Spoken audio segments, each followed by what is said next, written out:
Bueno, pues primeramente, buenos días a la gente que está allí en Estados Unidos o en América del Sur.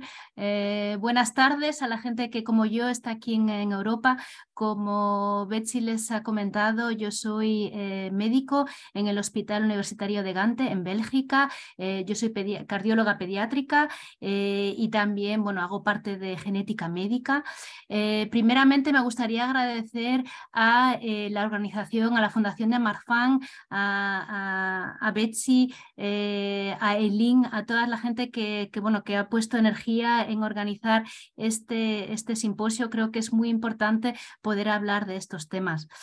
Hoy a mí me gustaría hablarles de esto, la patología aórtica hereditaria y sobre todo concentrarme en la forma que tenemos de diagnosticarla, tanto de forma clínica como de forma genética. A ver si puedo pasar.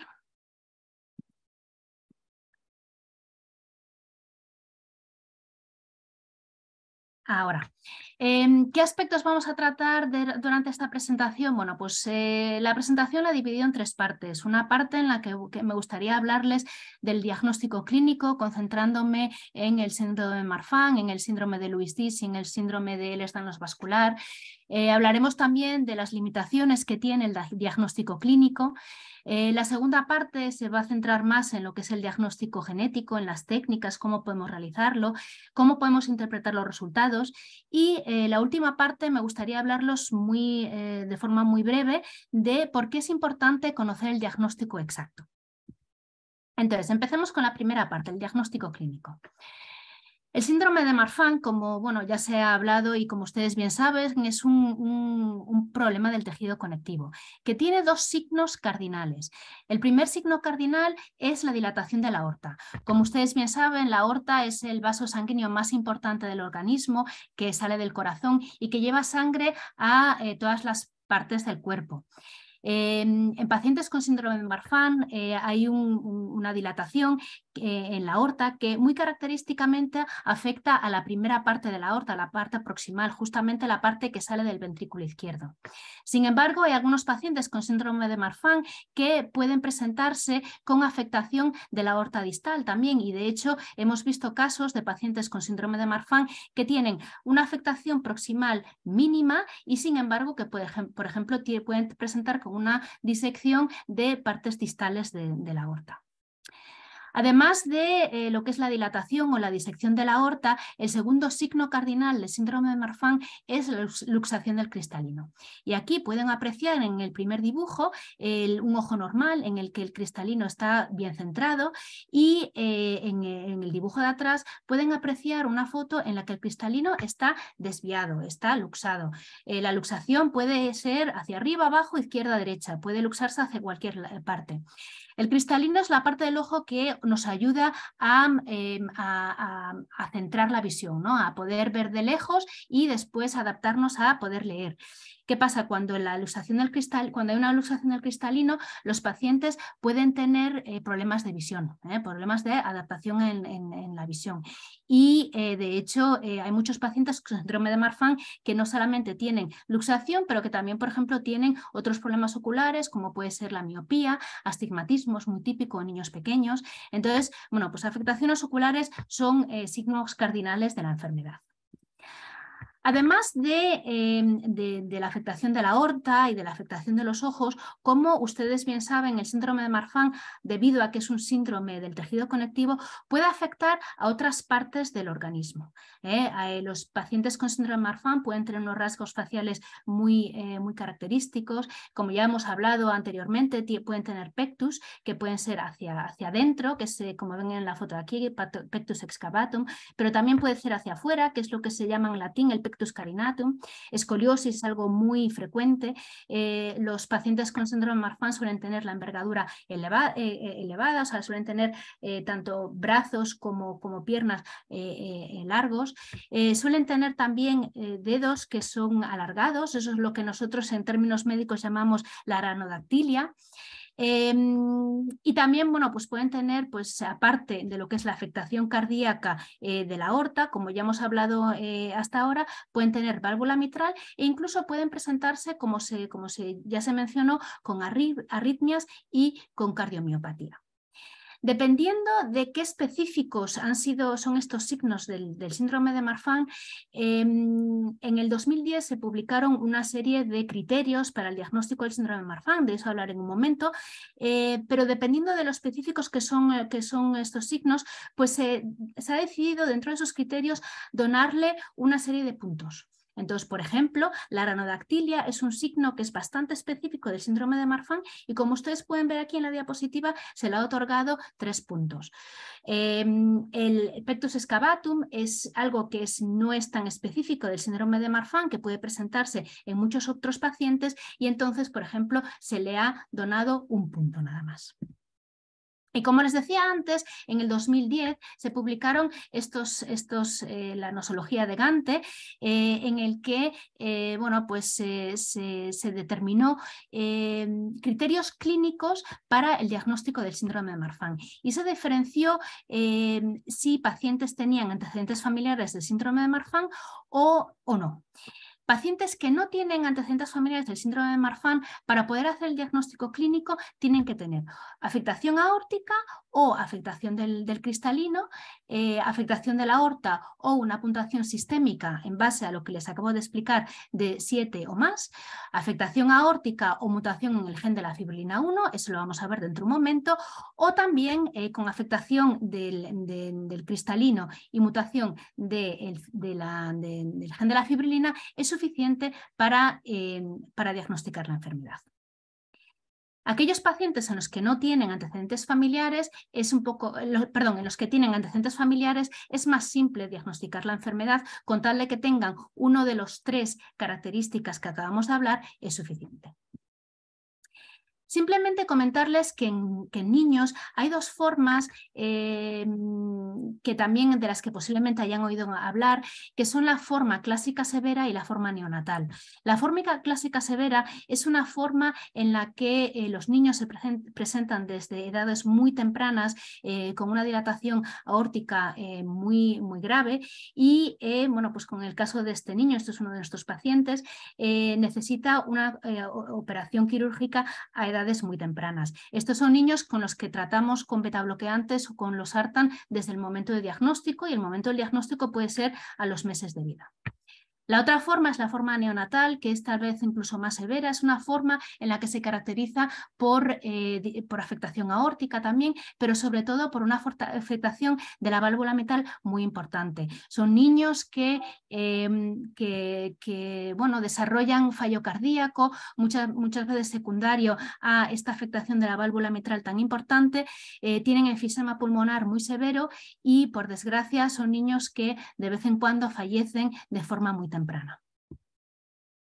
Sin embargo, una vez dicho esto, también me gustaría decirles que cada vez más nos damos cuenta de que eso de clasificar a pacientes en esquinas, ¿no? Es decir, tú tienes forma clásica o tienes clásica severa o demás, que realmente no funciona en la realidad, que cada paciente, como comentaba también el doctor Bowen, es único y que realmente hay un espectro muy importante dentro de lo que es la forma en la que la enfermedad se va a presentar, ¿no? Y que, bueno, pues que hay niños efectivamente que se presentan de una forma muy temprana con esos rasgos de forma neonatal o clásico severa y que efectivamente que hay adultos en los que el diagnóstico es tardío y que solamente tienen rasgos aislados, por ejemplo, que solamente presentan una luxación del cristalino o que solamente presentan una dilatación aórtica. Y esto hay que tenerlo muy en cuenta. Si pasamos ya al segundo síndrome, que es el síndrome de Lewis-Dietz, en el síndrome de Lewis-Dietz tienen diagnósticos clínicos que son algo menos definidos que con el síndrome de Marfan, pero aún así pacientes con Lewis-Dietz tienen también unos signos, unos rasgos físicos característicos que son diferentes a los pacientes con el síndrome de Marfan.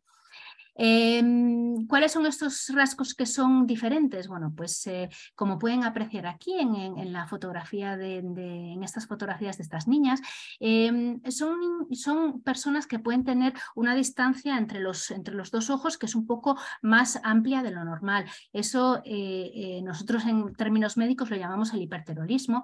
Muy típico es la úvula, que es una úvula bífida, en lugar de ser pues una úvula normal, y también muy típicamente son pacientes que pueden tener las escleras que son de color más azulado o más gris. Si nosotros vemos estos rasgos característicos son estos pacientes con dilatación aórtica, por ejemplo, para nosotros es una sospecha bastante grande que puede ser un paciente con el síndrome de Lewis-Dietz.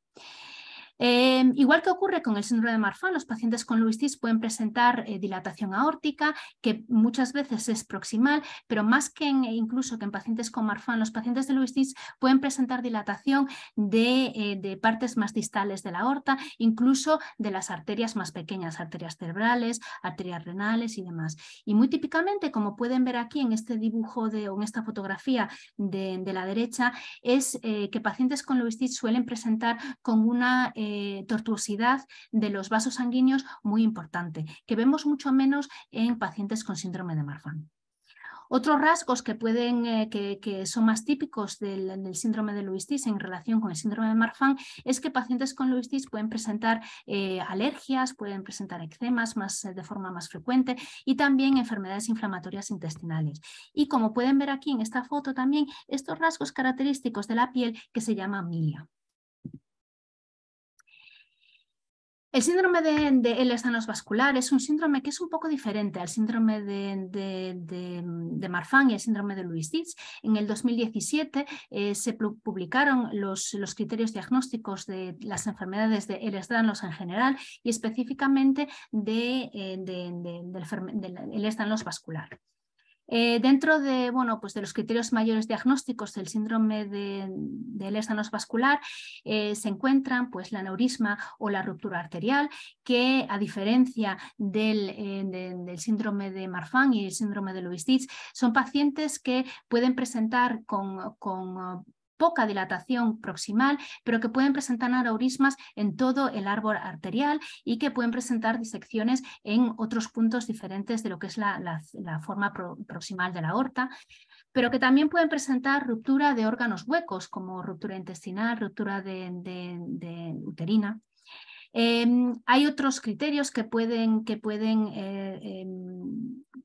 son típicos de pacientes con Ehlers-Danlos vascular, como por ejemplo unos rasgos faciales determinados. Suelen ser pacientes con ojos grandes, con ojos llamativos, con una forma de la cara triangular y de forma muy peculiar en el Ehlers-Danlos vascular, como pueden apreciar en esta foto de aquí abajo, son pacientes que tienen una piel fina, pacientes que pueden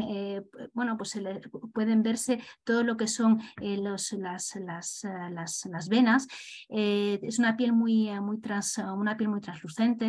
En niños es muy típico el pie equinovaro, que en la mayor parte de las veces necesita o bien algún tipo de intervención o un tipo de tratamiento quirúrgico. Y en adolescentes es muy típico la presentación del neumotórax, que también evidentemente necesita tratamiento.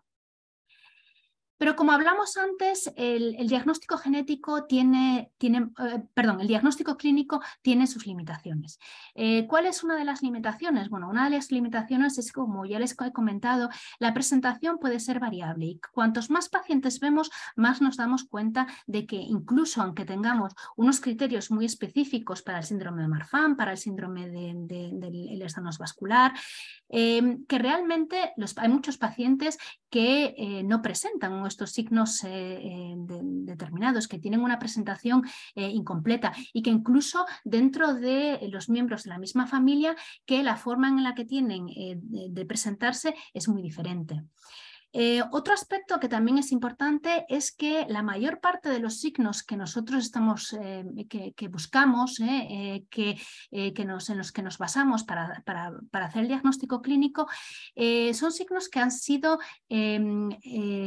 descritos sobre todo en gente caucásica. Y si, por ejemplo, tenemos que evaluar a gente que viene pues, de Asia, gente de color que viene de África o descendiente africana, a veces no reconocemos los signos característicos porque tienen una presentación diferente. Y el último aspecto que también es muy importante es que la presentación puede ser muy dependiente de la edad. Yo trabajo con niños y yo veo de forma muy clara que cuando tengo niños que a lo mejor tienen 2, 3, 4 años, que no tienen los rasgos típicos de la enfermedad y en la medida en que van creciendo, sobre todo en la medida que se hacen adolescentes, pues ya empiezan a presentar pues, rasgos más típicos, como hablábamos antes, ¿no? Pues de la aranodactilia, la escoliosis, los problemas de la caja torácica, etc. Entonces, estos son factores que pueden limitar el hacer un diagnóstico clínico. Y esto me lleva a la segunda parte de la presentación, que es la importancia del diagnóstico genético. ¿Y qué es el diagnóstico genético? Bueno, pues el diagnóstico genético se basa evidentemente en extraer el ADN y en poder estudiar el ADN. Teóricamente el ADN lo podríamos extraer de cualquier líquido o de cualquier órgano del cuerpo, pero la forma más fácil de extraer el ADN es a través de una muestra de sangre o a través de una muestra de saliva. Hay diversas formas de hacer estudios genéticos. Yo aquí les estoy, por ejemplo, presentando un panel de una de las compañías españolas que realiza este tipo de estudios genéticos, Health in Code, en el que, por ejemplo, esta compañía lo que se dedica es a hacer paneles en los que incluyen todos los genes que se relacionan con patología torácica. Y entre estos genes, los he destacado en diferentes colores, se encuentran los genes responsables del Ehlers-Danlos vascular, del Marfan y del Lewy-Bodies. Nosotros, por ejemplo, en Gante tenemos un panel similar en el que también realizamos un estudio genético de distintos genes al mismo tiempo, pero, por ejemplo, también ofrecemos el estudio solamente de la fibrilina 1 que causa Marfan, el síndrome de Marfan.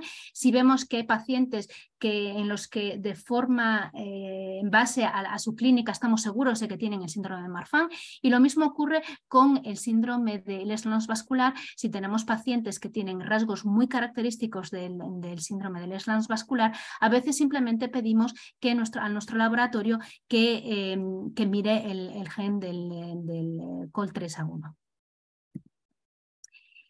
¿Y qué es el código genético? Bueno, yo siempre comparo el código genético como el libro de cocina que necesita nuestro organismo para saber cómo funcionar, cómo hacer las recetas, cómo hacer las proteínas.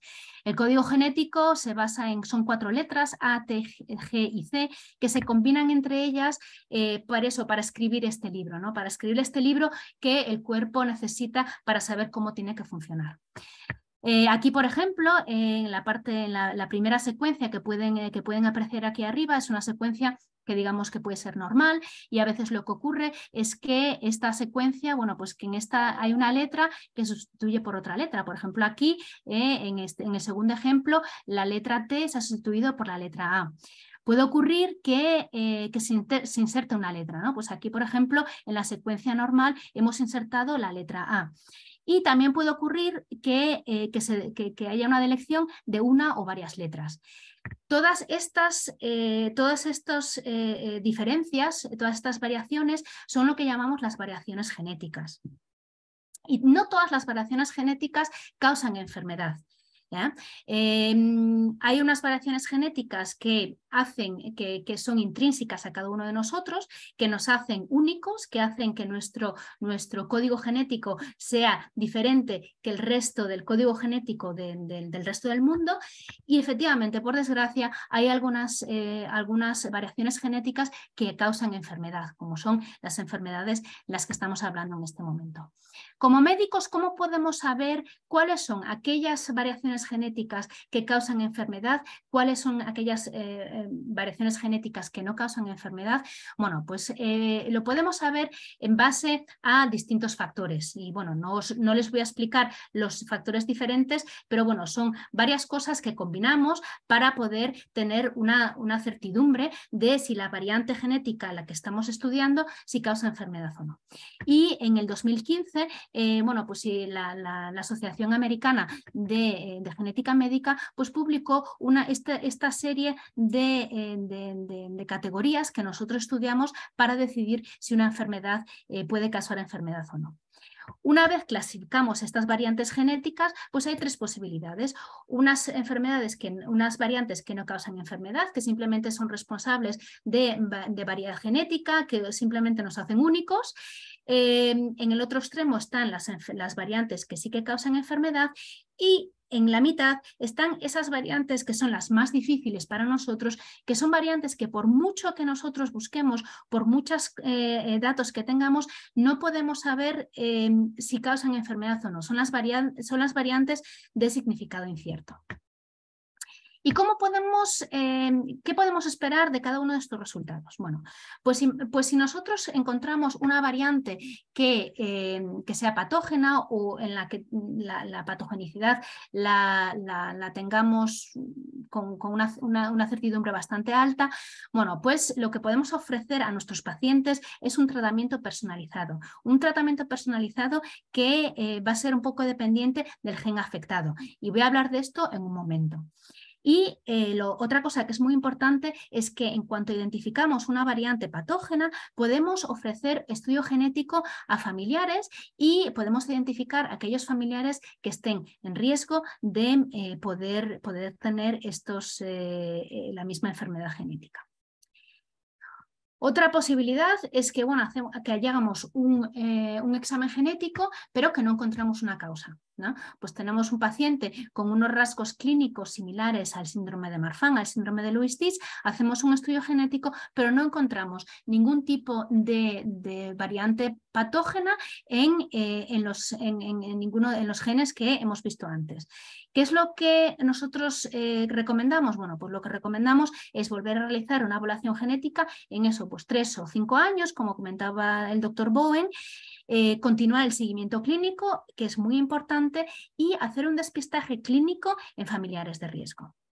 Y la tercera situación, bueno, pues es esas situaciones que son situaciones muy difíciles en las que encontramos una variante de causa incierta. ¿Por qué son situaciones muy difíciles? Bueno, pues que son situaciones en las que dan mucha incertidumbre, ¿no? Pues tanto a los médicos como sobre todo a los pacientes.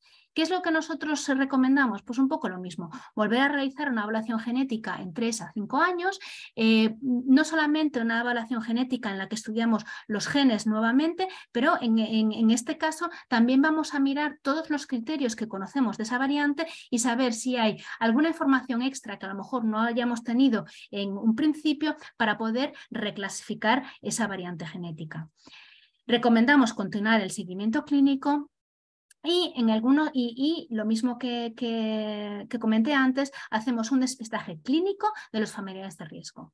En algunos casos también haremos un despistaje genético, haremos una prueba genética a los familiares, pero en este caso no es tanto como en el primero, no es tanto para diferenciar cuáles son los familiares que pueden tener riesgo de presentar este tipo de enfermedades, sino que va a ser más bien para poder tener más claro qué significado puede tener esta variante. Por ejemplo, si nosotros encontramos una variante de significado incierto, pero vamos a hacer un estudio en un niño, por ejemplo, y hacemos un estudio genético en los padres que no tengan rasgos similares, que no tengan rasgos característicos del síndrome de Marfan, por ejemplo.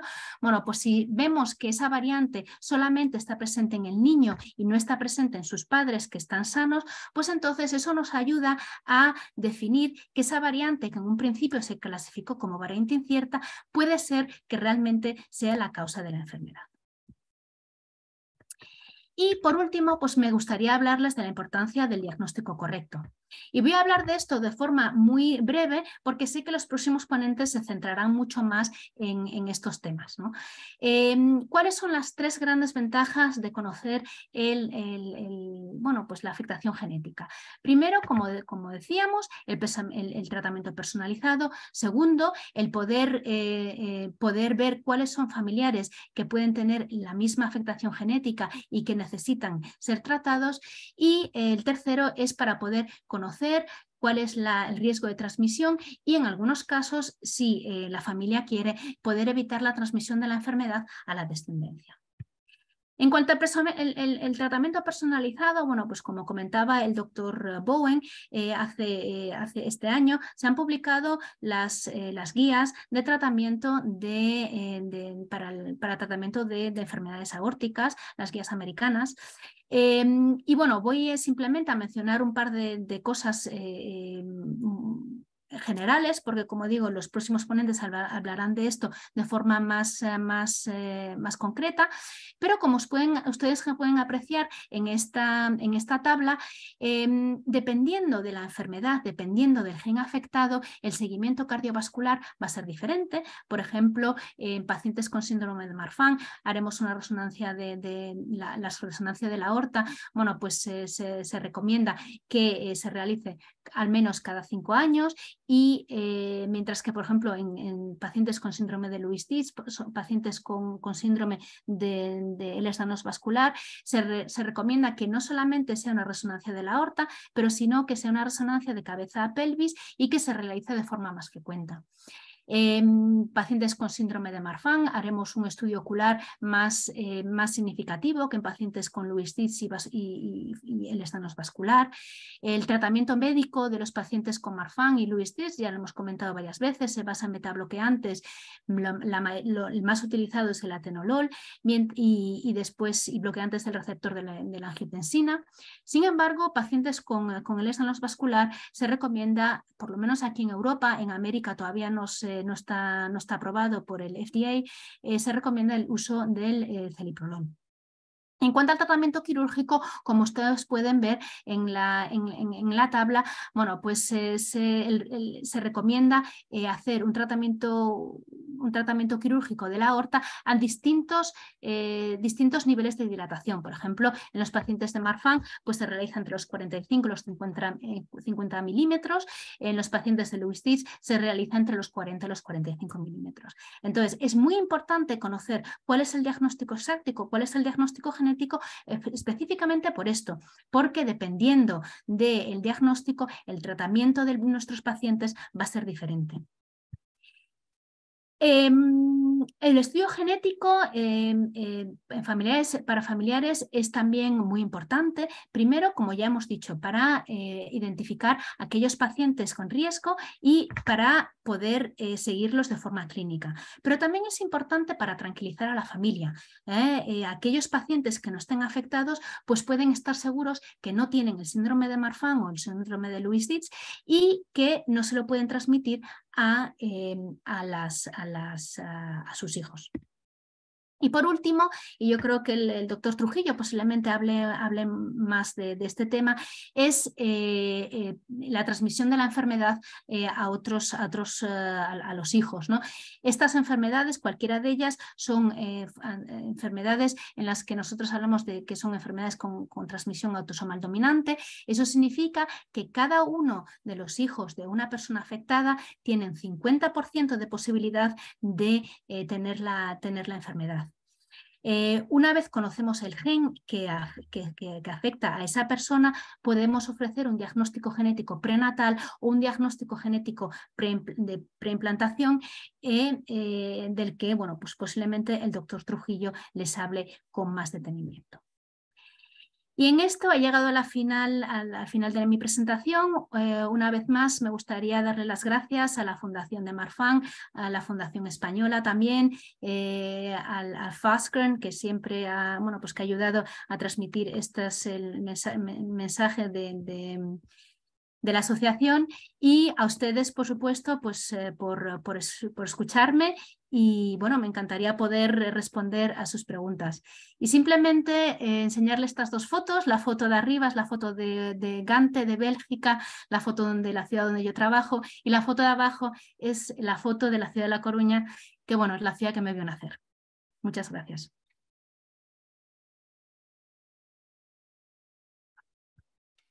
Muchas gracias, doctora Laura.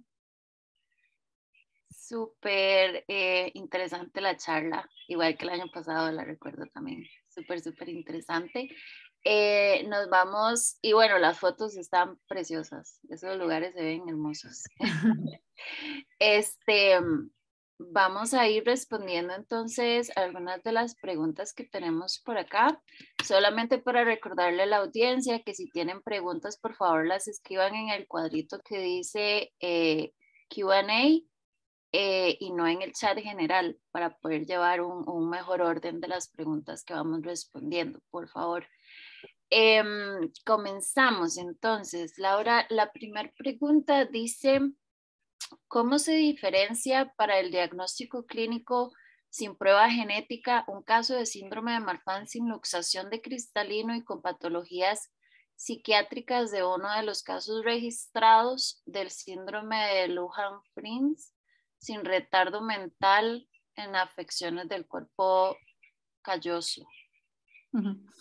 Bueno, a ver, como un poco como comentaba el doctor Lowen, yo no soy especialista en el síndrome de Lujan-Frins. Lo poco que sé de este síndrome es que, bueno, es un síndrome, para empezar, que afecta a varones sobre todo. Entonces, bueno, pues si estuviésemos hablando de una niña, pues, o una mujer, bueno, pues sería poco común, ¿no? que esa persona tuviese el síndrome de Lujan-Frins. Yo creo que otra de las diferencias es que, bueno, pues que la afectación aórtica es mucho más típica del síndrome de Marfan. Va a ser una afectación aórtica que va a ser más severa también, y bueno, y además, bueno, pues por ejemplo la afectación de la amargura mitral también va a ser más típica del síndrome de Marfan.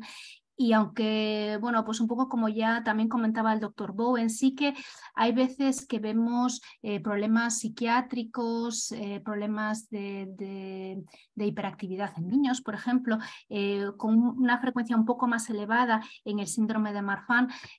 Yo creo que en el síndrome de Lujan-Frins, bueno, pues hay un retraso mental y problemas psiquiátricos que son más importantes que en el síndrome de Marfan. Entonces es en esas cosas que son como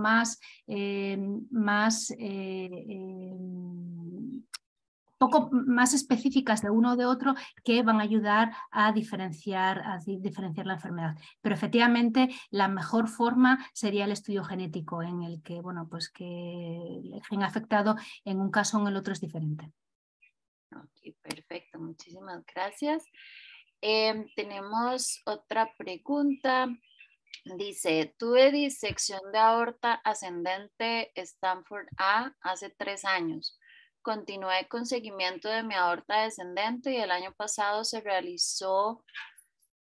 realizó intervención de la aorta torácica. Actualmente mi cirujano está haciendo seguimiento de la dilatación de mi aorta abdominal a través de tomografía sin contraste, ya que indica que si continuamos realizando tomografías con contrastes puedo tener afectaciones en mis riñones.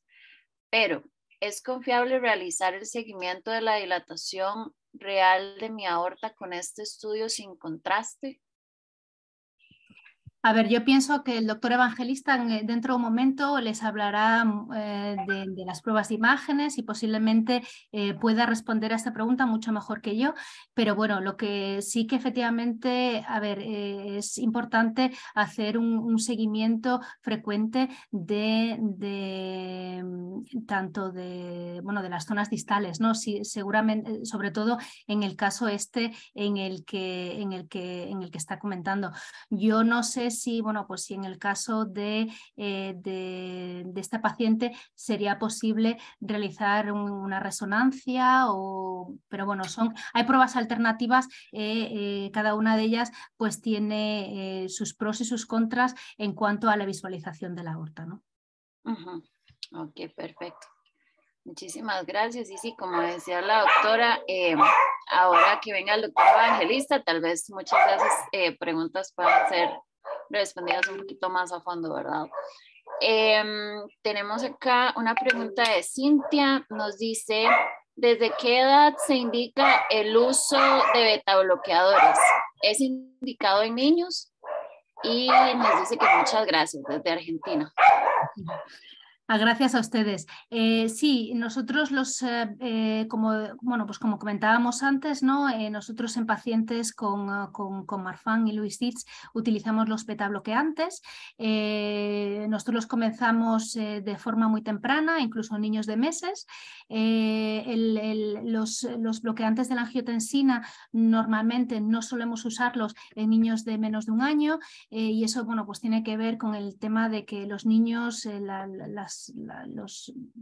los riñones de los niños no están formados, no están madurados hasta más o menos los 2 años de vida, y el losartan, por ejemplo, puede afectar un poco la maturación de los riñones. Entonces, el losartan no lo utilizamos en niños muy pequeños, pero los betabloqueantes sí. Los betabloqueantes los comenzamos incluso los primeros días de vida los podemos comenzar, ¿no?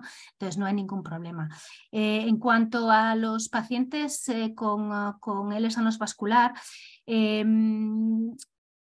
como comentaba, bueno, pues el betabloqueante típico, que sobre todo se usa aquí en Europa, no se usa tanto en América, es el celiprolol, y el celiprolol suele recomendarse comenzarlo alrededor de la edad de los 10 años. El motivo es pues porque es raro que niños de menos de 10 años tengan problemas vasculares, y por ese motivo, bueno, pues se recomienda comenzar el celiprolol a partir de los 10 años. Perfecto, muchas gracias. Sí, yo creo que, bueno, para agregar ahí un poquito como de experiencia personal, yo he tomado betabloqueadores desde que fui diagnosticada a los 3, 4 años, entonces creo que sí. Bueno, creo no, ya lo confirmó la doctora. Vamos a ver, tenemos otra pregunta de Luciano Furlan. Dice, nuestra hija ha sido diagnosticada con Marfan y nuestros estudios han dado negativo. ¿La enfermedad se desarrollará en ella de modo menos agresivo o no tiene relación? No, la verdad es que no tiene relación, ¿no? La mutación pues, que ustedes describen es una mutación, como nosotros las llamábamos de novo, es una mutación nueva. Y la verdad es que no hay relación entre la presentación clínica y si la mutación es nueva o no es nueva. Antiguamente se creía que las mutaciones nuevas que podían dar unos rasgos fenotípicos un poco más severos que las mutaciones que no eran nuevas, pero la realidad es que cuanto más pacientes conocemos con mutaciones nuevas, más nos damos cuenta de que hay una variabilidad muy importante. Así que no tiene mucho que ver eso, ¿no? Ok, perfecto. Muchas gracias. Tenemos una pregunta de Maribel Rojas Arroyo. Ella dice, a mi hijo no le han querido hacer un diagnóstico genético, porque no padece Marfan, pero sí tiene problemas de hipermetropía y astigmatismo severo. Presenta vejiga neurogénica,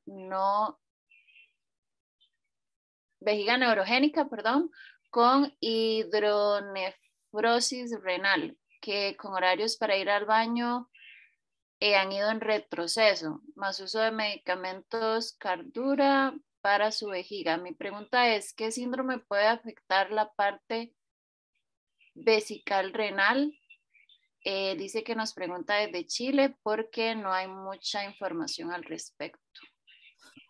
A ver, esta es una pregunta de genética general, no solamente de síndrome Marfan. Yo lo que puedo decirle a esta persona es que un poco las características que usted describe no son características que son típicas del síndrome de Marfan.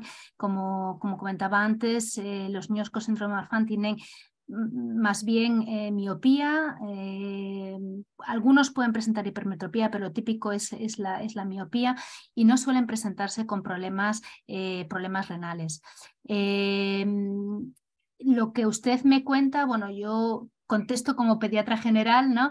Es que puede ser que no haya un problema genético específico, ¿no? Y que el problema sea un problema nefrológico. Pero bueno, yo creo que eso es el nefrólogo, el especialista del riñón, y junto con un especialista en genética general que viendo el informe de su hijo, bueno, pues que le podría indicar si efectivamente si hay sospecha de que esto pueda ser un problema genético o simplemente que a lo mejor pueda ser un problema renal del desarrollo del riñón, por ejemplo, durante el embarazo, sin que necesariamente sea un problema genético. Pero creo que para mí el conocimiento del informe de su hijo es insuficiente como para poder darle un diagnóstico determinado. Ok, perfecto, doctora, muchas gracias. Tenemos otra pregunta de Mónica Segura. Ella quiere saber si en los niños se opera con los mismos diámetros aórticos, como si se toman en cuenta igual o si son diferentes para una cirugía.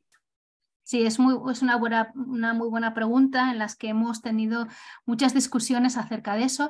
La respuesta corta es sí. Utilizamos generalmente los mismos criterios que en adultos.